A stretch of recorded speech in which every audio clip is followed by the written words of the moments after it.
Now imagine आप interview में हैं और आपके सामने एक सवाल आया है कि हमारे पास एक डिस्ट्रीब्यूटेड सिस्टम है जिसमें हजारों माइक्रो सर्विसेज हैं। एपीआई कॉल्स हैं वो फेल हो रही है नेटवर्क इश्यूज की वजह से। ना आपको अब एक डेकोरेटर इंप्लीमेंट करना है जो हैंडल करेगा retries with exponential back off jitter और सर्किट ब्रेकर लॉजिक। ये क्वेश्चन सुन के हो गई टेंशन।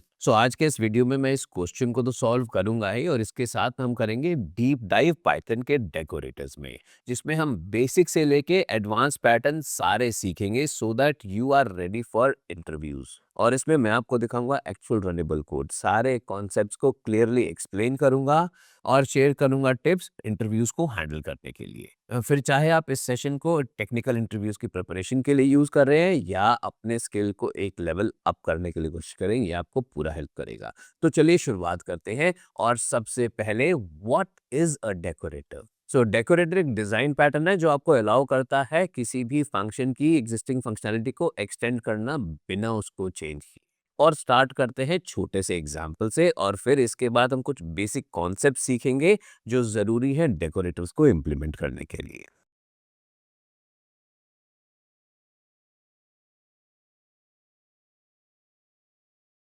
तो इस एग्जाम्पल में मैं सिर्फ आपको एक कॉन्सेप्ट समझा रहा हूँ कि जब मैंने ग्रीट फंक्शन लिखा तो इसको मैंने डेकोरेट किया स्टार रैप डेकोरेटर से। ये जो डेकोरेटर है ये ग्रीट फंक्शन की फंक्शनैलिटी को एक्सटेंड कर रहा है दो स्टार्स शुरू और एंड में ऐड करके इसके रिजल्ट में।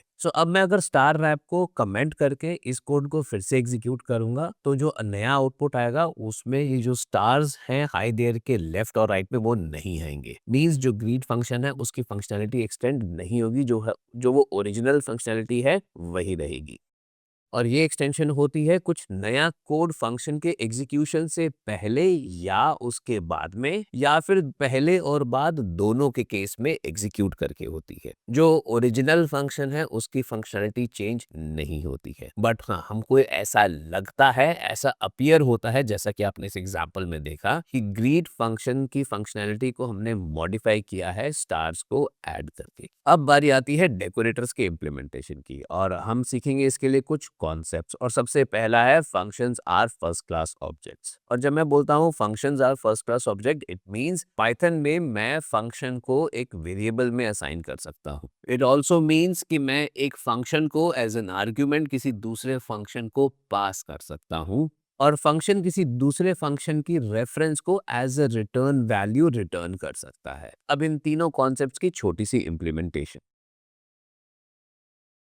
और इस एग्जाम्पल में मैंने फंक्वर जो एक वेरिएबल है उसको ग्रीट फंक्शन का रेफरेंस असाइन किया है। नोट करिएगा, जब मैंने रेफरेंस असाइन किया तो मैंने ग्रीट फंक्शन सिर्फ लिखा है, उसके आगे पैरेंथेसिस नहीं डाले। और अगर मैं इसके आगे पैरेंथेसिस डाल दूंगा तो इसका मतलब है ग्रीट फंक्शन को एग्जीक्यूट करो और जो इसकी रिटर्न वैल्यू है वो असाइन करो फंक्वर को। बट मेरा इंटेंशन है फंक्वर ग्रीट फंक्शन को रेफर करे, तो इसलिए मैंने सिर्फ ग्रीट लिखा है, उसके आगे पैरेंथेसिस ऐड नहीं करे हैं। और अगली लाइन में मैंने जब फंक्वर को एज अ फंक्शन की तरह कॉल किया तो उसने मुझे आउटपुट दिया ग्रीट फंक्शन का। और अब मैं ग्रीट फंक्शन को पास करूंगा as an argument to another function.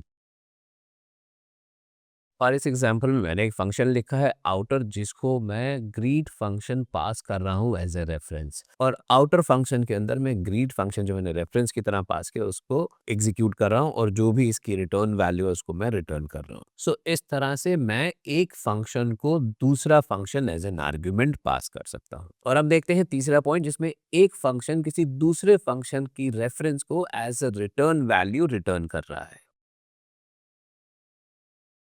इस एग्जाम्पल में सबसे पहले मैंने एक फंक्शन डिफाइन किया आउटर के नाम से, और उसी आउटर फंक्शन के अंदर मैंने एक और फंक्शन डिफाइन किया है इनर के नाम से, जो रिटर्न कर रहा है हाई देयर स्टेटमेंट को। और फाइनली मैंने जो इनर फंक्शन आउटर फंक्शन के अंदर बनाया है उसकी रेफरेंस को मैं रिटर्न कर रहा हूँ। जब मैं पहली बार आउटर फंक्शन को एग्जीक्यूट करूंगा तो वो इनर फंक्शन को डिफाइन करेगा, और जो इनर फंक्शन की रेफरेंस है उसको रिटर्न करेगा, जिसको मैं कैप्चर कर रहा हूँ ग्रीट वेरिएबल में। अब ये जो ग्रीट वेरिएबल है ये रेफर कर रहा है इनर फंक्शन की रेफरेंस को, और जब मैंने ग्रीट फंक्शन को कॉल किया तो इसने मुझे हाइडर स्टेटमेंट प्रिंट करके दिया। बाय द वे एक बात और, जब भी कोई फंक्शन किसी फंक्शन को एज एन आर्ग्यूमेंट एक्सेप्ट करता है या कोई फंक्शन किसी फंक्शन की रेफरेंस को रिटर्न करता है तो उन फंक्शंस को हम हायर ऑर्डर फंक्शंस बोलते हैं, और ये हायर ऑर्डर फंक्शंस हमको हेल्प करते हैं कॉल बैक्स, मैपिंग, फिल्टरिंग, ये कुछ डेकोरेटर्स और फंक्शन फैक्ट्रीज को इम्प्लीमेंट करने में। Now our base is ready, अब हम पहला डेकोरेटर इम्प्लीमेंट करेंगे, और सबसे पहले एक सिंपल सा फंक्शन, और अब मेरा एक डेकोरेटर फंक्शन।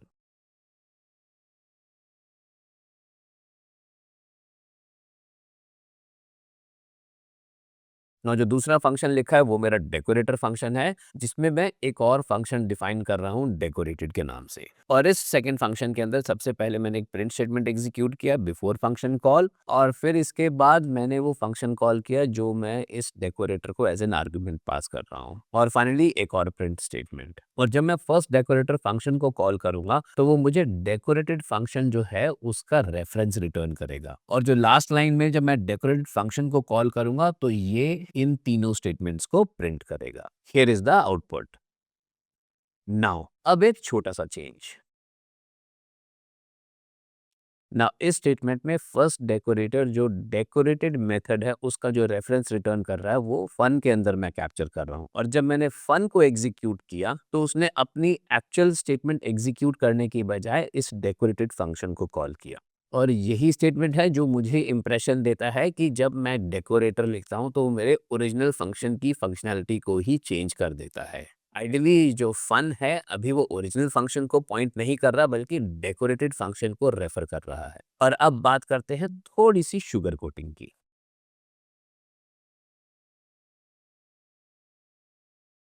ना अब मैंने क्या किया, मैंने सबसे पहले eight the rate first decorator mention किया है, और उसके इमीडिएटली बाद मैंने एक नया फंक्शन डिफाइन किया है, और जब मैं न्यू फंक्शन को कॉल कर रहा हूं तो ये डेकोरेटेड फंक्शन की तरह बिहेव कर रहा है। सो जब भी मैं एट द रेट डेकोरेटर के बाद कोई नया फंक्शन डिफाइन करता हूँ, इस एग्जाम्पल में न्यू फंक, तो पाइथन ऑटोमेटिकली न्यू फंक्शन को फर्स्ट डेकोरेटर को एज अ आर्ग्यूमेंट पास करके डेकोरेटेड फंक्शन रिटर्न करता है, और उसकी जो रेफरेंस है वो इस न्यू फंक में स्टोर कर देता है। सो जो line fun is equal to first decorator हमने एक्सप्लिसिटली एग्जीक्यूट करी थी टू इंश्योर कि जो फन है वो डेकोरेटेड फंक्शन को रेफर करे, पाइथन ये वाला पार्ट इंटरनली एग्जीक्यूट करके हमें देता है। सो ये जो न्यू फन है ये एक्चुअली में डेकोरेटेड फंक्शन को रेफर कर रहा है। और अगर आपको इसको देखना है तो मैंने यहाँ पे न्यू फंक्शन को प्रिंट किया तो उसने मुझे डेकोरेटेड फंक्शन जो है उसका रेफरेंस दिया है, न्यू फंक का रेफरेंस नहीं दिया है। सो ये है हमारा फर्स्ट डेकोरेटर।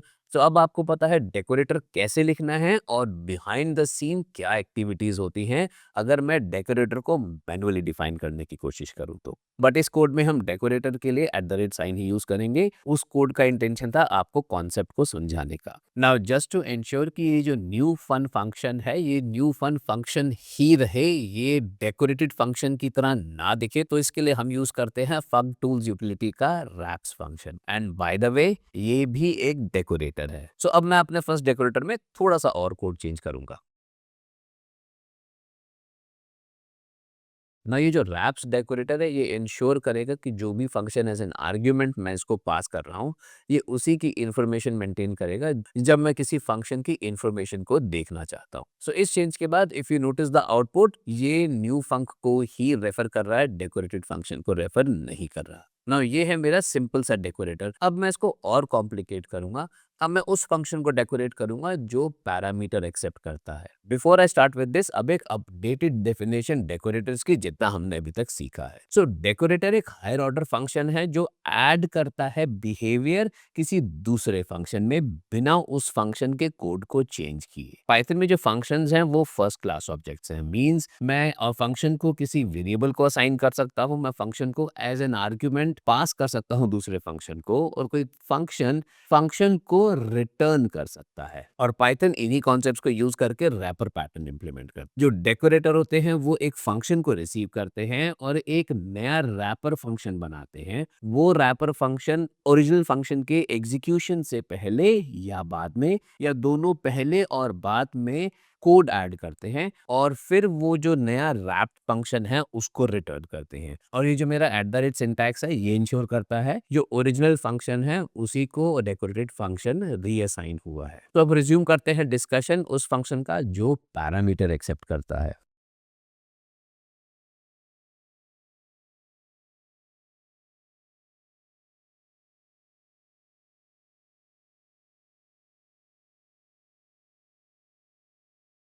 सो इस एग्जाम्पल में जो मैंने डेकोरेटर लिखा है डेकोरेटेड विद पैरम के नाम से, ये डेकोरेटर और इससे पहले वाले डेकोरेटर एग्जैक्टली सेम है। सिर्फ एक ही चेंज है, जो इस डेकोरेटर के अंदर मैंने जो डेकोरेटेड फंक्शन लिखा है वो एक पैरामीटर एक्सेप्ट कर रहा है, और ये डेकोरेटेड फंक्शन जब ओरिजिनल फंक्शन को कॉल करेगा तो ये पैरामीटर उसको पास कर देगा। नाउ एक बात और, ये जो डेकोरेटर मैंने लिखा है ये सिर्फ उन्हीं फंक्शंस को डेकोरेट कर पाएगा जो सिर्फ एक ही पैरामीटर एक्सेप्ट कर रहे हैं। नाउ इमेजिन करिए कि ये एक जेनेरिक फंक्शनैलिटी है और मैं किसी भी तरह के फंक्शन को डेकोरेट करना चाहूँ, चाहे वो एक पैरामीटर ले रहा है या एक से ज्यादा पैरामीटर ले रहा है, तो उस केस में हम क्या करेंगे? और अगर मैं हर फंक्शन के लिए उसके स्पेसिफिक एक डेकोरेटर लिखने लगूं तो उसका कोई पॉइंट नहीं बनेगा। तो इसके लिए हम लोग यूज करते हैं आर्ग्स और क्वार्ग्स कीवर्ड्स जो हम पास करते हैं ओरिजिनल फंक्शन में।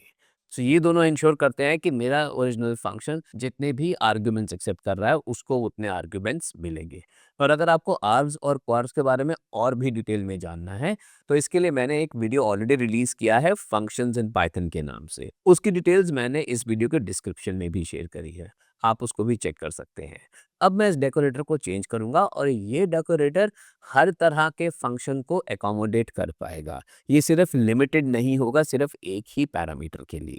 और इस डेकोरेटर में मैंने जो कोड चेंज किया है वो है कि डेकोरेटेड फंक्शन दो आर्ग्यूमेंट्स ले रहा है आर्ग्स और क्वार्क्स के नाम से, और जो ओरिजिनल फंक्शन है जब मैं उसको कॉल कर रहा हूँ तो ये आर्ग्स और क्वार्क्स उसको पास हो रहे हैं। नाउ थोड़ा सा मैं आपको आर्ग्स और क्वार्क्स के बारे में बताता हूँ। सबसे पहले ये जो आर्ग्स और क्वार्क्स हैं ये एक नॉमेनक्लेचर है, आप कोई और नाम भी यूज कर सकते हैं, बट जनरली प्रोग्रामिंग फ्रेटर्निटी में हम आर्ग्स और क्वार्क्स को ही यूज करते हैं। ना ये जो आर्ग्स हैं मैं इनको यूज करता हूँ एडिशनल पोजिशनल आर्ग्यूमेंट्स को मैनेज करने के लिए, और जो भी आर्ग्यूमेंट्स मैं भेजता हूँ वो पैक होते हैं या वो फंक्शन के पास आते हैं in the form of a tuple. और क्वार्क्स को मैं यूज करता हूँ एडिशनल कीवर्ड आर्ग्यूमेंट्स को मैनेज करने के लिए, जहाँ पे मैं आर्ग्यूमेंट्स को की वैल्यू पेयर के फॉर्म में भेजता हूँ, और ये मैनेज होता है डिक्शनरी की फॉर्म में। और ये जो मेरा पहला एग्जांपल है इसमें फंक्शन एक ही पैरामीटर एक्सेप्ट कर रहा है, और जब मैंने इस फंक्शन को कॉल किया तो मेरे डेकोरेटेड फंक्शन ने इसको इजीली एग्जीक्यूट भी किया।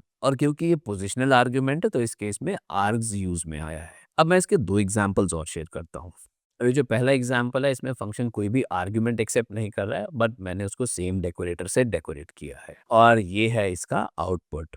और ये जो सेकंड एग्जांपल है इसमें फंक्शन दो आर्ग्यूमेंट्स एक्सेप्ट कर रहा है और इसको भी मैंने सेम डेकोरेटर से डेकोरेट किया है, और ये है इसका आउटपुट। नाउ ये जो सेकंड फंक्शन है इसके अंदर भी आर्ग्स पिक्चर में आए हैं क्योंकि ये दोनों पोजिशनल आर्ग्यूमेंट्स हैं। अब एक एग्जांपल और जहाँ पे मैं कीवर्ड आर्ग्यूमेंट्स को यूज कर रहा हूँ। ना ये जो थर्ड एग्जांपल है इसमें सिर्फ एक ही चेंज है, जब मैंने फंक्शन को कॉल किया तो मैंने जो इसमें पैरामीटर्स पास करे हैं वो कीवर्ड आर्ग्यूमेंट्स की तरह पास करे हैं बजाय कि पोजिशनल आर्ग्यूमेंट्स के। सो इस केस में मेरे क्वार्क्स पिक्चर में आएंगे। So now you can see मैं जब आर्ग्स और क्वार्क्स को यूज करता हूँ तो मेरे को कितनी फ्लेक्सिबिलिटी मिलती है एक ही डेकोरेटर से मल्टीपल फंक्शंस को डेकोरेट करने में। तो चलिए अब आते हैं नेक्स्ट टॉपिक पे, जब डेकोरेटेड फंक्शन कोई वैल्यू रिटर्न करता है। और इस एग्जाम्पल में मैंने पिछला डेकोरेटर यूज किया और उसमें दो चेंजेस करे हैं। सबसे पहले मैंने उसमें एक रिजल्ट के नाम से एक वेरिएबल डिफाइन किया है, और जब मैंने ओरिजिनल फंक्शन एग्जीक्यूट किया तो उसका जो आउटपुट है मैंने उस रिजल्ट वेरिएबल में कैप्चर किया है, और इस डेकोरेटेड फंक्शन की जो लास्ट स्टेटमेंट है उसमें मैं इस रिजल्ट को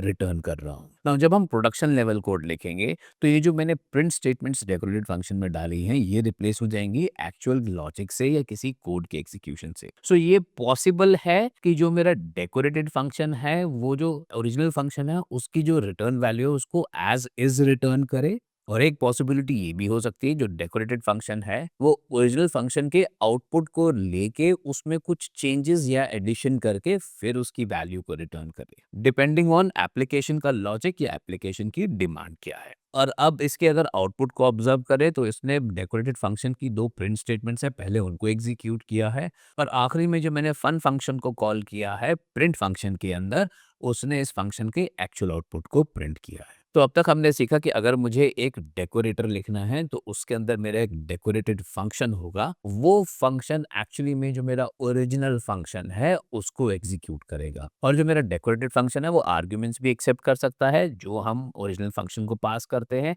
और डेकोरेटेड फंक्शन वैल्यू को रिटर्न भी कर सकता है। सो अब मैं लिखूंगा एक डेकोरेटर जो फंक्शन कॉल्स को टाइम करेगा और इस कोड में मैंने एक डेकोरेटर लिखा है टाइम इट के नाम से और ये डेकोरेटर बिल्कुल सिमिलर है जो पहले डेकोरेटर्स मैंने लिखे हुए हैं। ये जो मेरा डेकोरेटेड फंक्शन है अगेन ये आर्ग्स और क्वार्क को एक्सेप्ट कर रहा है और इसमें जो सबसे पहला स्टेटमेंट है मैंने टाइम मॉड्यूल का परफ काउंटर फंक्शन कॉल किया है और टाइम को नोट किया है। इसके बाद जो मेरा डेकोरेटेड फंक्शन है उसको एग्जीक्यूट किया है और उसके बाद मैंने दोबारा से एंड टाइम नोट किया है और फिर मैं प्रिंट कर रहा हूँ elapsed टाइम जो difference between and time and the start time और फाइनली जो मेरा फंक्शन कॉल है उसका जो रिजल्ट है उसको रिटर्न कर रहा हूँ। नाउ ये जो रिटर्न रिजल्ट स्टेटमेंट के बाद जो रिटर्न डेकोरेटेड स्टेटमेंट है ये स्टेटमेंट है जो मेरा डेकोरेटेड फंक्शन है जब मैं उसको रिटर्न करता हूँ। मैं इसको इसलिए एम्फेसाइज कर रहा हूँ क्योंकि ये दोनों स्टेटमेंट्स एक दूसरे के बाद है तो अक्सर जब हम ये डेकोरेटर सीख रहे होते तो कंफ्यूज करती है ना। एक और रीजन जिसको टाइटली पैक करने का है कि मैं ये सारा कोड एक ही स्क्रीन में दिखाना चाह रहा था और अब इसके बाद मैंने एक फंक्शन लिखा है ऐड नंबर्स जिसको मैंने डेकोरेट किया है टाइम इट डेकोरेटर से और ये फंक्शन जो भी मैं नंबर मेंशन कर रहा हूँ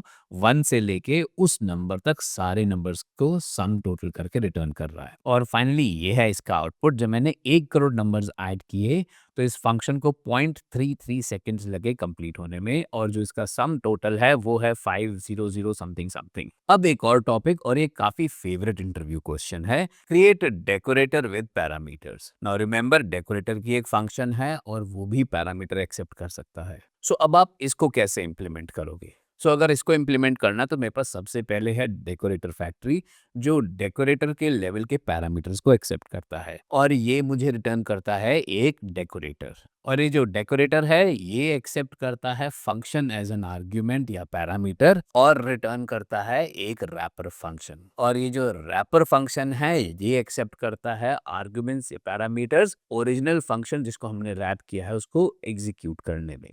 ये है इसकी एग्जीक्यूशन हायरार्की। अब मैं इसका एक एग्जांपल शेयर करता हूँ और इस एग्जांपल में मैंने रिपीट के नाम से एक डेकोरेटर लिखा है जो एक पैरामीटर एक्सेप्ट कर रहा है। नाउ पाइथन में अगर मैं कोई डेकोरेटर लिख रहा हूँ जो एक पैरामीटर रिसीव कर रहा है तो वो डेकोरेटर फैक्ट्री कहलाता है विच मीन्स उस फंक्शन का पर्पस है एक नया डेकोरेटर क्रिएट करना बेस्ड ऑन द पैरामीटर जो उसने रिसीव किया है। इसीलिए इस फंक्शन के अंदर सबसे पहले मैंने एक डेकोरेटर फंक्शन डिफाइन किया जिसको मैंने रिटर्न किया है and with in the definition of this decorator function आप नोटिस करेंगे कि जितना भी कोड मैंने लिखा है वो काफी फेमिलियर है। नाउ जब मैंने इस रिपीट डेकोरेटर फैक्ट्री को यूज किया विद 3 पैरामीटर सो पाइथन ने इंटरनली रिपीट डेकोरेटर फैक्ट्री को एग्जीक्यूट किया जिसने एक डेकोरेटर रिटर्न किया है और इसके इमीडिएटली बाद पाइथन ने डेकोरेटर एग्जीक्यूट किया है जिसको add random numbers as an argument pass हुआ है और इसने रिटर्न किया है एक डेकोरेटेड फंक्शन। ना अब अगर मैं इस कोड को एग्जीक्यूट करूंगा तो मैंने रैंडम नंबर्स फंक्शन को सिर्फ डेकोरेट किया है तो इस केस में जो आउटपुट आएगा वो पहला आएगा डेकोरेटर फैक्ट्री रिटर्न्स अ डेकोरेटर और दूसरा आउटपुट डेकोरेटर रिटर्न्स अ डेकोरेटेड फंक्शन। जो तीसरी स्टेटमेंट है decorated function calls the original function ये एग्जीक्यूट नहीं होगी, ये तब एग्जीक्यूट होगी जब मैं ऐड रैंडम नंबर फंक्शंस को एक्चुअली में एग्जीक्यूट करूंगा। तो अभी हम यहाँ का आउटपुट ऑब्जर्व करते हैं and here is the output. अब मैं ऐड रैंडम नंबर्स फंक्शन को एग्जीक्यूट करूंगा। Now if you observe the output तो सबसे पहले डेकोरेटर फैक्ट्री एग्जीक्यूट हुआ जिसने डेकोरेटर बनाया, फिर डेकोरेटर ने एक डेकोरेटेड फंक्शन को रिटर्न किया। अब जब मैंने एक्चुअली में डेकोरेटेड फंक्शन को कॉल किया तो तीसरा print statement decorated function calls the original function statement execute हुआ है और फाइनली ऐड रैंडम नंबर्स का 3 रिजल्ट्स क्योंकि मैंने इस फंक्शन को 3 बार एग्जीक्यूट किया है। अब मैं इसको थोड़ा सा और सिंप्लीफाई करता हूं और बिना at the rate sign use किए आपको बताता हूं step by step behind the scene क्या होता है। अब मैंने ऐड रैंडम नंबर्स को डेकोरेट नहीं किया है रिपीट डेकोरेटर से। अब वही स्टेप्स जो डेकोरेटर बिहाइंड द सीन कर रहा है उनको मैंने रिपीट किया इस फंक्शन के बाद। तो सबसे पहले मैंने रिपीट को कॉल किया। रिमेंबर रिपीट भी एक फंक्शन है और उसको मैंने 3 एज ए पैरामीटर दिया। और इसने मुझे रिटर्न किया डेकोरेटर का रेफरेंस। और जब मैंने ये स्टेटमेंट एग्जीक्यूट किया तो इसने मुझे आउटपुट दिया डेकोरेटर फैक्ट्री रिटर्न्स अ डेकोरेटर पैरम रिसीव्ड 3। और फिर जब मैंने प्रिंट स्टेटमेंट एग्जीक्यूट किया विद डेकोरेटर तो उसने मुझे डेकोरेटर फंक्शन का रेफरेंस प्रिंट किया है। अब मैं डेकोरेटर फंक्शन को ऐड रैंडम नंबर्स मेथड पास कर रहा हूँ डेकोरेट करने के लिए, और ये जो फंक्शन है ये मुझे एक डेकोरेटेड मेथड देगा। तो जब ये लाइन एग्जीक्यूट होगी तो आउटपुट आएगा डेकोरेटर रिटर्न्स अ डेकोरेटेड फंक्शन। और फिर जब मैंने ऐड रैंडम नंबर्स फंक्शन की इंफॉर्मेशन को प्रिंट किया तो इसने मुझे जो डेकोरेटेड फंक्शन है उसकी रेफरेंस दी है ऐड रैंडम नंबर्स। और फाइनली जब मैंने ऐड रैंडम नंबर फंक्शन को कॉल किया तो उसकी सबसे पहली स्टेटमेंट थी decorated function calls the original function, और उसके बाद इसने मुझे ये 3 रिजल्ट्स का आउटपुट दिया। जब आप डेकोरेटर फैक्ट्री को यूज करोगे ऑलवेज रिमेंबर दीज 3 लाइंस, और आपको इसका कॉन्सेप्ट एकदम क्लियर हो जाएगा। अब मैं इसका एक एग्जांपल शेयर करता हूँ जिसमें हम एक्सेप्शन हैंडलिंग करेंगे।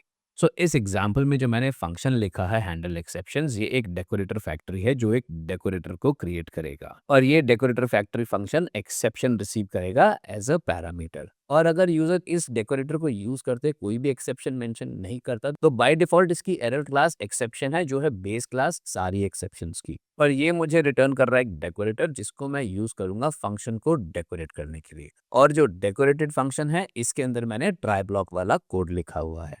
अब इसका यूजेज, सो मैंने डिवाइड फंक्शन के लिए हैंडल एक्सेप्शंस का डेकोरेटर यूज किया है, और इसमें मैंने मेंशन किया है कि मैं इस फंक्शन के अंदर जीरो डिवीजन एरर या टाइप एरर एक्सपेक्ट कर सकता हूं, और इन्हीं 2 एरर्स को हैंडल करना है। और जब मैंने इस कोड को एग्जीक्यूट किया तो फर्स्ट एग्जांपल में कोई भी एक्सेप्शन नहीं आएगा। दूसरे वाले एग्जांपल में जब मैंने 10 को 0 से डिवाइड करने की कोशिश करी तो इसने जीरो डिवीजन एरर देगा, और तीसरे एग्जांपल में जब मैं 10 को 2 जो कि स्ट्रिंग है उससे डिवाइड करूंगा तो टाइप एरर दे रहा है। And here is the output. So first divide के एग्जाम्पल में ये है इसका आउटपुट, पर सेकंड एग्जाम्पल में जहाँ जीरो डिवीजन एरर है वहां पे इसने एरर मैसेज प्रिंट किया है डिवीजन बाय जीरो। और थर्ड एग्जाम्पल में जहाँ टाइप एरर आ रहा है तो वहां पे इसने अनसपोर्टेड ऑपरेंड टाइप्स का मैसेज प्रिंट किया है ना। इस तरह के जो डेकोरेटर्स हैं काफी हेल्पफुल हो सकते हैं जहां हम फंक्शन के लॉजिक को अलग रख सकते हैं एक्सेप्शन हैंडलिंग के केस में। और फॉर एग्जांपल इसी सिनेरियो में जो मेरा फंक्शन है उसका जो एक्चुअल लॉजिक है वो सिर्फ एक ही लाइन का है जहां पे मैं 2 नंबर्स को डिवाइड करके वैल्यू रिटर्न कर रहा हूँ। अगर मैं ट्राई एक्सेप्ट स्टेटमेंट फंक्शन के अंदर ही लिखता हूँ तो जो इस फंक्शन का मेन क्रक्स है, जो मेन इंटेंशन है वो छुप जाता है इस ट्राई एक्सेप्ट ब्लॉक में। सो हम इस तरह के डेकोरेटर्स को यूज कर सकते हैं मॉड्यूलर कोड लिखने में जो सपोर्टिंग कोड को अलग रख सकता है एक्चुअल फंक्शन के लॉजिक से। सो इसी तरह से आप डेकोरेटर यूज करके लॉगिंग भी कर सकते हैं। चलिए अब एक पॉइंट और ना, इस एग्जाम्पल में इफ यू सी मैंने डेकोरेटेड फंक्शन के अंदर एक प्रिंट स्टेटमेंट एग्जीक्यूट करी है, और ये प्रिंट स्टेटमेंट डेकोरेटर फैक्ट्री के आर्ग्यूमेंट और उसका वेरिएबल और फिर उसके बाद डेकोरेटर फंक्शन का जो वेरिएबल है उन सबको एक्सेस कर पा रहा है। नाउ ये कैसे पॉसिबल है? क्योंकि जब मैंने डेकोरेटर फैक्ट्री फंक्शन को कॉल किया तो उसने मुझे डेकोरेटर फंक्शन रिटर्न किया, और उस टाइम पे डेकोरेटर फैक्ट्री का जो स्कोप है वो खत्म हो चुका है, विच मीन्स उसके जो आर्ग्यूमेंट और वेरिएबल्स है उसका भी स्कोप खत्म हो गया है। इसी तरह से जब मैंने डेकोरेटर फंक्शन को कॉल किया तो उसने डेकोरेटर वैर बनाया, और जब इस फंक्शन ने मुझे डेकोरेटेड फंक्शन का रेफरेंस रिटर्न किया तो उस केस में डेकोरेटर फंक्शन का स्कोप भी खत्म हो गया, विच मीन्स डेकोरेटर का वेरिएबल का स्कोप भी खत्म हो गया। और जब मैं डेकोरेटेड को एग्जीक्यूट कर रहा हूं तो उसके पास फैक्ट्री आर, फैक्ट्री वैर और डेकोरेटर वैर तीनों वेरिएबल्स का एक्सेस है। नाउ ये कैसे पॉसिबल है? और ये पॉसिबल है क्लोजर के थ्रू। सो जब भी हम पाइथन में नेस्टेड फंक्शंस लिखते हैं और आउटर फंक्शन इनर फंक्शन की रेफरेंस को रिटर्न करता है, तो जब भी मैं इनर फंक्शन को एग्जीक्यूट करता हूं तो पाइथन उस केस में जो आउटर फंक्शन के जितने भी वेरिएबल्स या आर्ग्यूमेंट्स हैं उनकी स्टेट को मेंटेन करके रखता है इनर फंक्शन के लिए, सो दैट इनर फंक्शन उन वेरिएबल्स को बाद में एक्सेस कर सके। एट द सेम टाइम वो सब वेरिएबल्स ग्लोबल वेरिएबल नहीं होते। अगर आप उनको इंडिविजुअली एक्सेस करने की कोशिश करेंगे तो पाइथन एरर थ्रो करेगा, बट अगर आप उन्हीं वेरिएबल्स को within the inner function access करने की कोशिश करेंगे तो you will have access to those variables. So यही चीज मैंने यहाँ पे डिपिक्ट करी है कि जब मैंने डेकोरेटेड फंक्शन को कॉल किया इसके पास फैक्ट्री वार और डेकोरेटर वार तीनों वेरिएबल्स का एक्सेस है। तो ये जो क्लोजर का कॉन्सेप्ट है ये अपने आप में काफी बड़ा कॉन्सेप्ट है and it demands its own session. So इस सेशन में आपको इतना ही बताऊंगा। Apart from function being a first class object, ये जो कॉन्सेप्ट है क्लोजर का, ये दोनों हेल्प करते हैं डेकोरेटर्स को डिफाइन करने के लिए। अगर इन दोनों में से कोई भी एक कॉन्सेप्ट हमको पाइथन लैंग्वेज में अवेलेबल नहीं है तो हम डेकोरेटर्स नहीं लिख पाएंगे। सो चलिए अब मैं आपको बताता हूँ कैसे हम मल्टीपल डेकोरेटर्स को मैनेज कर सकते हैं। और ये एक छोटा सा एग्जाम्पल जो मैंने इंटरनेट से पिक किया है, ये मैं आपको बताऊंगा कि जब हम मल्टीपल डेकोरेटर्स लेते हैं तो वो किस सीक्वेंस में इवैल्यूएट होते हैं। सो इस केस में मेरे पास एक स्टार डेकोरेटर है जो 30 टाइम्स स्टार को प्रिंट करेगा, फिर उसके बाद डेकोरेटेड फंक्शन को कॉल करके दोबारा से 30 टाइम्स स्टार को प्रिंट करेगा। And same is the case with percent decorator. और जब मैंने ग्रीट फंक्शन डिफाइन किया तो उसके इमीडिएटली ऊपर मैंने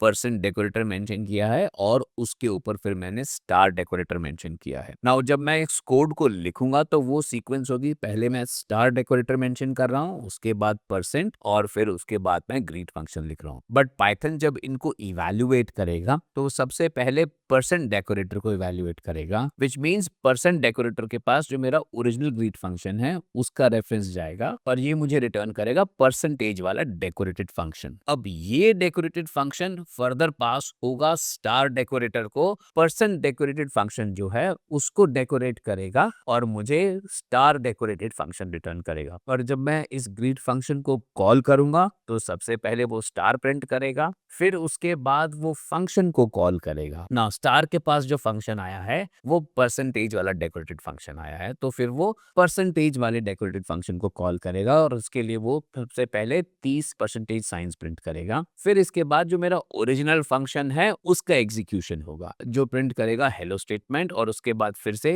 30 परसेंटेज साइंस और फिर followed by 30 star science. So ये है इसका sequence and here is the output. So पहली दो स्टेटमेंट्स परसेंट डेकोरेटर और स्टार डेकोरेटर इंडिकेट कर रहे हैं कि सबसे पहले परसेंट डेकोरेटर इवैल्यूएट हुआ है, उसके बाद स्टार डेकोरेटर इवैल्यूएट हुआ है and followed by the output. और अगर आप इन दोनों डेकोरेटर्स की सीक्वेंस को चेंज कर देंगे तो उस केस में परसेंट पहले आएगा और स्टार बाद में आएगा ना। अभी तक जितने भी डेकोरेटर्स हमने लिखे हैं वो फंक्शन बेस्ड डेकोरेटर्स लिखे हैं और मैं क्लास बेस्ड डेकोरेटर्स भी लिख सकता हूँ। अब मैं आपको एक एग्जाम्पल शो करता हूँ क्लास बेस्ड डेकोरेटर का। ना इस एग्जाम्पल में मैंने एक्सेप्शन हैंडलिंग का जो डेकोरेटर फैक्ट्री फंक्शन थोड़ी देर पहले लिखा था उसको मैंने as a class based decorator implement किया है। और इस इंप्लीमेंटेशन में जो दो चीजें मैं हाईलाइट करूंगा वो है सबसे पहले अंडरस्कोर अंडरस्कोर इनिट मेथड, और जहां पे मैंने एरर क्लास एट्रीब्यूट डिफाइन किया है एक्सेप्शंस को हैंडल करने के लिए, और दूसरा मैंने underscore underscore call dunder method implement किया है सो दैट हैंडल एक्सेप्शन के जो ऑब्जेक्ट्स हैं वो कॉलेबल हो जाए। Now before I explain this further, इन दोनों इंप्लीमेंटेशंस को एक बार कंपेयर कर लेते हैं। नाउ इफ यू सी जो मेरा डेकोरेटेड फंक्शन है जो मैंने अंडरस्कोर अंडरस्कोर कॉल में लिखा हुआ है क्लास बेस्ड इंप्लीमेंटेशन के अंदर, और जो मैंने पिछली इंप्लीमेंटेशन में डेकोरेटर फंक्शन के अंदर लिखा है, दोनों एग्जैक्टली सेम है और इन दोनों डेकोरेटर्स का जो यूजेज है वो भी एग्जैक्टली सेम है। Now I come back to the underscore underscore call dunder method, और ये वाला मेथड मेरी जो फंक्शन इंप्लीमेंटेशन है उसमें डेकोरेटर फंक्शन को रिप्लेस कर रहा है। ना ये जो अंडरस्कोर अंडरस्कोर कॉल मेथड है ये हैंडल एक्सेप्शंस का जो ऑब्जेक्ट है उसको कॉलेबल बना रहा है, मींस मैं उस ऑब्जेक्ट को एज अ फंक्शन की तरह कॉल कर सकता हूँ। सो पाइथन में जब भी मैं कोई फंक्शन लिखता हूँ तो मैं उसको कॉल या एग्जीक्यूट कर सकता हूँ उसके नाम के आगे पैरेंथेसिस मेंशन करके, और ये इसलिए पॉसिबल है क्योंकि जब भी मैं कोई फंक्शन डिफाइन करता हूँ तो पाइथन इंटरनली उस फंक्शन के against underscore underscore call dunder method implement करता है जो उस फंक्शन को ये एबिलिटी देता है कि हम उसको कॉल कर सकें या एग्जीक्यूट कर सकें। तो जब मैंने हैंडल एक्सेप्शंस डेकोरेटर यूज किया तो इसने सबसे पहले इस क्लास का ऑब्जेक्ट बनाया और उसमें एरर क्लास की जो वैल्यूज है उसको इनिशियलाइज किया। सिंस मैंने हैंडल एक्सेप्शंस क्लास को कॉलेबल बनाया हुआ है तो पाइथन इस क्लास के ऑब्जेक्ट को कॉल करेगा डिवाइड फंक्शन को डेकोरेट करने के लिए, और ये हमको फंक्शन बेस्ड इंप्लीमेंटेशन में इसलिए नहीं करना पड़ता क्योंकि ये जो अंडरस्कोर अंडरस्कोर कॉल का जो इंप्लीमेंटेशन है वो पाइथन इम्प्लिसिटली कर देता है। बट अगर मैं कोई यूजर डिफाइंड डेटा टाइप बना रहा हूँ और अगर मुझे उसे कॉलेबल बनाना है तो मुझे ये underscore underscore call method call करना पड़ेगा। सो जब भी मैं उस ऑब्जेक्ट को फंक्शन की तरह कॉल करूंगा तो ये जो भी कोड मैंने अंडरस्कोर अंडरस्कोर कॉल में लिखा हुआ है वो एग्जीक्यूट होगा। सो इस केस में सबसे पहले मेरा हैंडल एक्सेप्शन का ऑब्जेक्ट बनेगा, पाइथन उस ऑब्जेक्ट को कॉल करेगा डिवाइड को डेकोरेट करने के लिए और वो मुझे एक डेकोरेटेड फंक्शन रिटर्न करेगा। बट जो मेरे पास डिफॉल्ट डेटा टाइप्स हैं जैसे स्ट्रिंग हो गया, टपल हो गया, मैं इनके ऑब्जेक्ट्स को एज ए फंक्शन की तरह कॉल नहीं कर सकता। The reason being in classes की इम्प्लीमेंटेशन में जो अंडरस्कोर कॉल मेथड है वो इम्प्लीमेंट नहीं किया गया है। सो ये है एग्जाम्पल एक क्लास बेस्ड डेकोरेटर का। नाउ एक बात और, जब किसी क्लास में हमारे पास कई सारे फंक्शंस होते हैं तो हम उन फंक्शंस को या कोई सिलेक्टेड फंक्शंस को भी डेकोरेट कर सकते हैं डेकोरेटर से। चलिए मैं उसका एग्जाम्पल शेयर करता हूँ और इस एग्जाम्पल में मैंने क्लास मेथड्स को डेकोरेट करने के लिए एक डेकोरेटर लिखा है। ना ये जो मेरा डेकोरेटर है ये मेरा स्पेसिफिकली क्लास के मेथड्स को डेकोरेट करने के लिए ही लिखा है, जेनेरिक फंक्शन नहीं है। द रीजन बीइंग मैंने इसमें सेल्फ पैरम जो है वो एक्सप्लिसिटली मेंशन किया हुआ है और जो कि क्लास मेथड्स के लिए मैंडेटरी होता है। Now if we check the functionality तो मैंने क्लास वॉलेट के दोनों मेथड्स डिपॉजिट और विड्रॉ को डेकोरेट किया है लॉग कॉल से। सो जब भी मैं इन मेथड्स को कॉल कर रहा हूं तो मेरा डेकोरेटर लॉग कॉल इन दोनों मेथड्स की कॉल को लॉग कर रहा है। ना अब बारी है मेमोराइजेशन की। डेकोरेटर्स के सेशन में अगर हम मेमोराइजेशन की बात ना करें तो ये अपने आप में थोड़ा सा इनकम्प्लीट लगता है और इसका भी एक एग्जाम्पल। सो मेमोराइजेशन का मतलब है रिमेम्बरिंग आंसर सो दैट आपको दोबारा से सेम काम ना करना पड़े। और ये टेक्निक हम यूज करते हैं प्रोग्राम्स की एग्जीक्यूशन को स्पीड अप करने के लिए और ये हम अचीव करते हैं फंक्शन कॉल्स की रिजल्ट्स को याद रख के, सो दैट जब अगली बार यही फंक्शन दोबारा से सेम इनपुट्स के साथ कॉल हो तो हम वो जो कैलकुलेटेड आउटपुट है उसको रिटर्न करें rather than we do the recalculation. और इसका बहुत ही कॉमन और इफेक्टिव एग्जांपल है calculation of Fibonacci series. So Fibonacci series में हम दो नंबर से स्टार्ट करते हैं, फॉर एग्जांपल 1 एंड 2।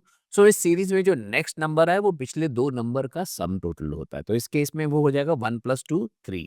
सो जो मेरा नेक्स्ट नंबर इस सीरीज में आएगा वो होगा 3 + 2 विच इज 5। उसके बाद का नंबर होगा वो होगा 3 + 5 8। सो इस तरह से हम फिबोनाची सीरीज को कैलकुलेट करते हैं और ये रहा इसका कोड। और इस कोड में सबसे पहले मैंने एक टाइमर नाम से एक डेकोरेटर लिखा है जो मेरे इस फंक्शन की एग्जीक्यूशन को टाइम करेगा। सो उसके बाद है फिबोनाची फंक्शन जो एज अ पैरामीटर एक नंबर रिसीव करेगा और उस पोजीशन पे जो भी मेरे पास फिबोनाची सीरीज का नंबर है उसकी वैल्यू को रिटर्न करेगा।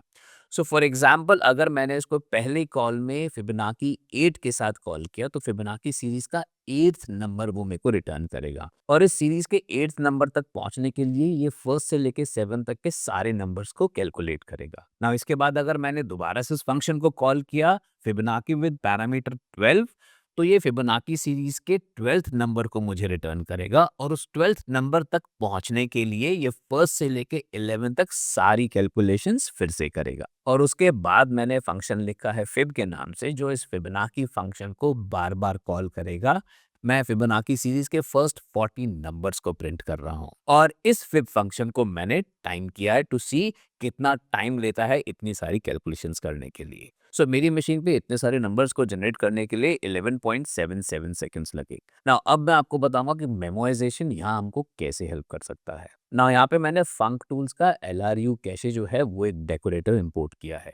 ये इम्प्लीमेंट करता है मेमोराइजेशन की फंक्शनैलिटी और ये मैंने यूज किया है फिबोनाची फंक्शन को डेकोरेट करने के लिए। नाउ इसके नाम में जो LRU है इसका मतलब है least recently used, which means जब ये कैशे फुल हो जाएगा तो जो एंट्रीज ज्यादा यूज नहीं हुई है ये उनको एविक्ट करेगा या उनको इस कैशे में से निकाल के नई एंट्रीज ऐड करेगा। और ये जो डेकोरेटर है ये फंक्शन को मेमोराइज करता है, means depending on the function का इनपुट जो उसका कॉरेस्पॉन्डिंग आउटपुट है ये उसको सेव करके रखेगा। सो जब नेक्स्ट टाइम मैं इसी फंक्शन को दोबारा से कॉल करूंगा with the same set of inputs तो ये डेकोरेटर मुझे कैलकुलेटेड वैल्यू रिटर्न करेगा, दोबारा से कैलकुलेशन नहीं करेगा। अब ऑब्जर्व करते हैं एग्जीक्यूशन टाइम। नाउ इस केस में फिबोनाची फंक्शन को लगे हैं 0.00012 सेकेंड्स अगेंस्ट 11 सेकेंड्स जब मैंने फिबोनाची फंक्शन को मेमोराइज नहीं किया था। चलिए अब आते हैं इस सेशन के लास्ट पार्ट पे और सबसे पहले मैंने लॉगिंग मॉड्यूल को यूज करके अपना एक लॉगर ऑब्जेक्ट बनाया है जो मैं यूज करूंगा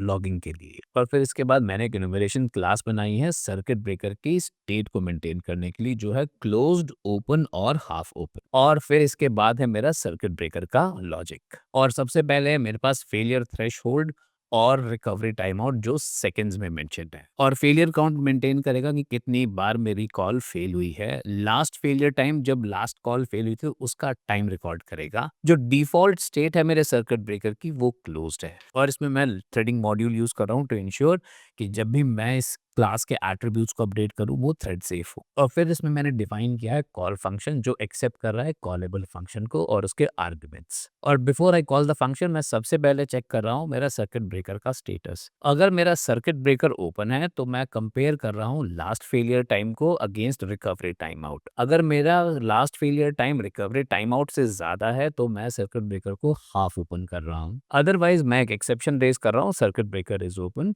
और कोई भी कॉल्स अगर इसका आएंगी तो वो फेल होगी। और उसके बाद ट्राई ब्लॉक में मैं एक्चुअल फंक्शन को कॉल कर रहा हूँ। अगर मेरा फंक्शन का एग्जीक्यूशन कंप्लीट होता है विदाउट एनी प्रॉब्लम तो फिर मैं चेक कर रहा हूँ मेरे सर्किट ब्रेकर का स्टेटस। अगर वो हाफ ओपन है तो मैं उसको क्लोज कर रहा हूँ और उसका जो फेलियर काउंट है उसको रीइनिशियलाइज कर रहा हूँ। इन केस फंक्शन के एग्जीक्यूशन में अगर कोई एक्सेप्शन आता है तो उस केस में मैं फेलियर काउंट को अपडेट कर रहा हूँ, लास्ट फेलियर टाइम को अपडेट कर रहा हूँ, और ये भी चेक कर रहा हूँ कि अगर मेरा फेलियर काउंट जो है वो मेरे फेलियर थ्रेशहोल्ड से इक्वल या ज्यादा हो गया तो मैं सर्किट ब्रेकर को ओपन कर रहा हूँ। और जो भी एक्सेप्शन रेज हुआ था फंक्शन को कॉल करते हुए मैं इसको फर्दर प्रोपोगेट कर रहा हूँ रेज स्टेटमेंट से। और ये है मेरा रीट्राई डेकोरेटर फैक्टरी फंक्शन, जिसमें मेरे पास कुछ वेरिएबल्स है जैसे मैक्स अटेम्प्ट्स टू काउंट कि कितनी अटेम्प्ट्स मैं कर सकता हूँ एपीआई कॉल के लिए, और उसके बाद base delay, max delay, exponential base और जिटर, ये मैं चारों को यूज कर रहा हूँ डिले को कैलकुलेट करने के लिए। सो अगर मेरी एपीआई कॉल फेल होती है तो कितने डिले के बाद उसको दोबारा से रीट्राई करना है। इसके बाद है मेरा रीट्राई एक्सेप्शंस। सो इसमें मैं वो एक्सेप्शंस मेंशन कर रहा हूँ कि अगर कोड एग्जीक्यूशन के दौरान ये एक्सेप्शंस आती हैं तो मैं एपीआई को दोबारा से एग्जीक्यूट करूँ। और फाइनली मेरे पास सर्किट ब्रेकर, जहाँ पे मैं सर्किट ब्रेकर क्लास का ऑब्जेक्ट पास करूंगा। और ये है मेरा डेकोरेटर, जहाँ मैंने थोड़ी सी मेट्रिक्स मेंशन करी है जैसे टोटल कॉल्स कितनी हुई हैं, कितनी सक्सेसफुल कॉल्स गई हैं, कितनी फेल्ड कॉल्स हुई हैं, रीट्राइज कितनी है, और मेरा सर्किट ब्रेकर रिजेक्शंस कितने हुए हैं। इसमें भी मैं थ्रेडिंग मॉड्यूल यूज कर रहा हूँ जस्ट टू इंश्योर जब भी मैं इसको अपडेट करूँ तो ये थ्रेड सेफ हो। तो ये जो मेरा रैपर फंक्शन है इसमें मैंने व्हाइल लूप इंप्लीमेंट किया है जो इंश्योर करता है कि मेरी जो अटेम्प्ट्स हैं वो मिनिमम मैक्स अटेम्प्ट्स हो। और इसमें मैं सबसे पहले चेक कर रहा हूँ कि मेरे पास सर्किट ब्रेकर का ऑब्जेक्ट है या नहीं। अगर मेरे पास सर्किट ब्रेकर का ऑब्जेक्ट है तो मैं सर्किट ब्रेकर का कॉल मेथड कॉल कर रहा हूँ और उसमें जो मेरा ओरिजिनल फंक्शन उसके आर्ग्यूमेंट्स हैं उसको पास कर रहा हूँ। अदरवाइज मैं फंक्शन को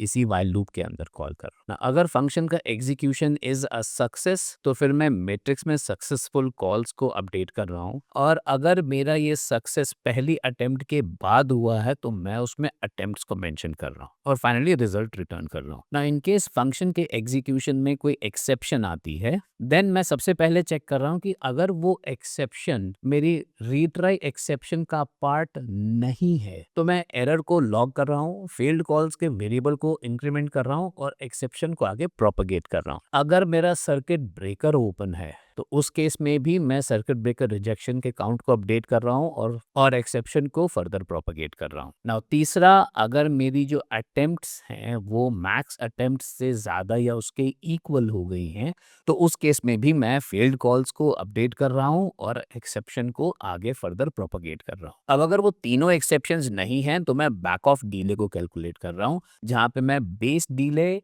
मैक्स डिले और एक्सपोनेंशियल बेस को यूज कर रहा हूँ। बेस्ड ऑन दिस वैल्यू मैं इस प्रोग्राम को पॉज कर रहा हूँ उतने मिली सेकेंड्स के लिए। और फाइनली एक लैम्डा फंक्शन जो मुझे मैट्रिक्स की डिटेल्स शेयर करेगा। Now it's time to test the code. उससे पहले मैं दो एक्सेप्शन क्लासेस डिफाइन कर रहा हूँ, नेटवर्क एरर जो सिमुलेट कर रहा है अनरिलायबल नेटवर्क कॉल को, और एक वैलिडेशन एरर। और फिर इसके बाद मैं सर्किट ब्रेकर का एक ऑब्जेक्ट बना रहा हूँ जो मैं पास करूंगा रीट्राई डेकोरेटर फैक्ट्री को। और फाइनली मेरा पेमेंट प्रोसेस फंक्शन जिसको मैं डेकोरेट कर रहा हूँ रीट्राई से। सो इसमें मैंने मैक्स अटेम्प्ट्स 5 रखी हैं। मेरा जो बेस डिले और एक्सपोनेंशियल बेस है ये 0.1 और 2 का है। जिटर का मैंने फ्लैग ट्रू रखा है विच मीन्स मेरे को जिटर भी ऐड करना है। और इसके बाद मैंने मेंशन किया है रीट्राई एक्सेप्शन नेटवर्क एरर्स के लिए। मतलब अगर मुझे नेटवर्क एरर आता है तो उस केस में मैं कनेक्शन को या एपीआई कॉल को दोबारा से रीट्राई करूंगा और सर्किट ब्रेकर जो मेरा ऑब्जेक्ट है उसकी रेफरेंस। और इस फंक्शन में मैंने एक रैंडम नंबर जनरेट किया है। अगर वो random number is less than 0.4 which means 40% of the times मेरी जो कॉल है वो सक्सेसफुल है। And if this random number is less than 8 means which means next 40% of the calls उसमें मेरे को नेटवर्क एरर आएगा जिसमें मैं कनेक्शन को या एपीआई कॉल को दोबारा से रीट्राई करूंगा। और अदरवाइज 20% ऑफ द टाइम मेरे पास परमानेंट एरर या वैलिडेशन एरर जिसको मैं रीट्राई नहीं करूंगा। अब इसका टेस्टिंग कोड। ना इस टेस्ट कोड में प्रोसेस फंक्शन को 3 बार कॉल कर रहा हूँ और चेक कर रहा हूँ कि कौन सी एक्सेप्शंस इसके पास आ रही है, and based on these exceptions मैं एरर मैसेजेस प्रिंट कर रहा हूँ। ना जब पहली बार मेरा प्रोसेस पेमेंट फंक्शन कॉल होगा, now since this function has been wrapped, तो ये सबसे पहले रैपर के कोड को एग्जीक्यूट करेगा और इस रैपर के कोड में ये एपीआई को मैक्स अटेम्प्ट्स तक रीट्राई करेगा, जिसके लिए इसमें व्हाइल लूप स्टार्ट करी है। और सबसे पहले चेक करेगा कि अगर मेरे पास सर्किट ब्रेकर का ऑब्जेक्ट है तो ये फंक्शन मैं सर्किट ब्रेकर को पास करूंगा, अदरवाइज ये फंक्शन इसी व्हाइल लूप में एग्जीक्यूट होगा। सिंस मेरे पास सर्किट ब्रेकर का ऑब्जेक्ट है तो ये कंट्रोल फ्लो अब सर्किट ब्रेकर के कॉल फंक्शन पे जाएगा और यहाँ पे सर्किट ब्रेकर का स्टेटस चेक होने के बाद इस फंक्शन को कॉल करेगा। एट दिस पॉइंट जो मेरा ओरिजिनल फंक्शन है वो कॉल होगा और वो उस टाइम पे एक रैंडम नंबर जनरेट करेगा और based on that random number अगर वो लेस देन 0.4 है तो मेरी कॉल सक्सेस है, अगर वो लेस देन 8 है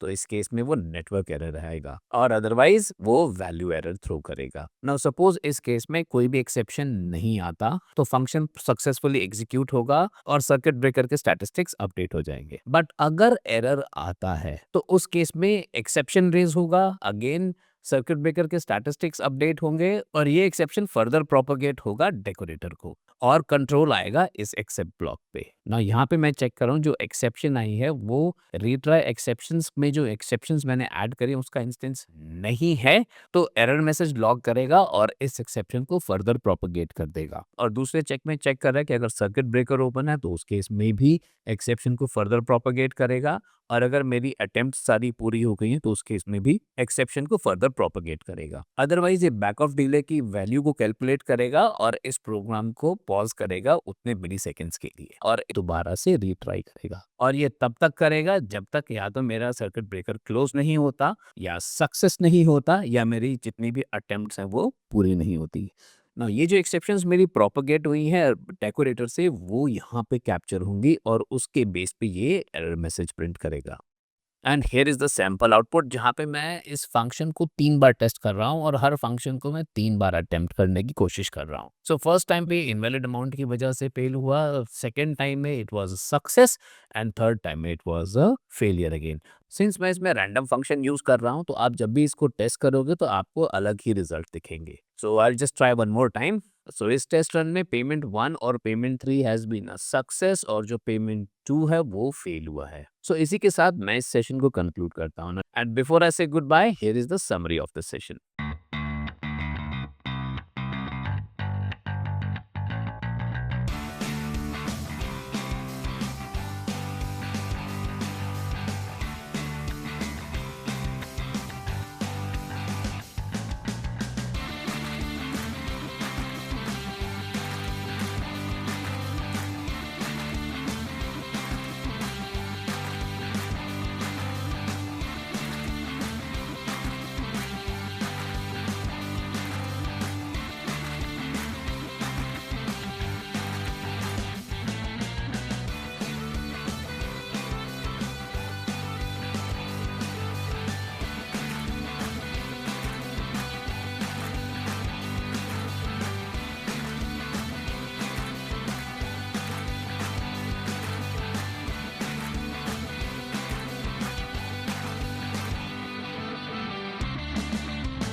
फिर मिलूंगा पाइथन के एक नए सेशन में। तब तक सीखते रहो, प्रैक्टिस करते रहो। Thank you.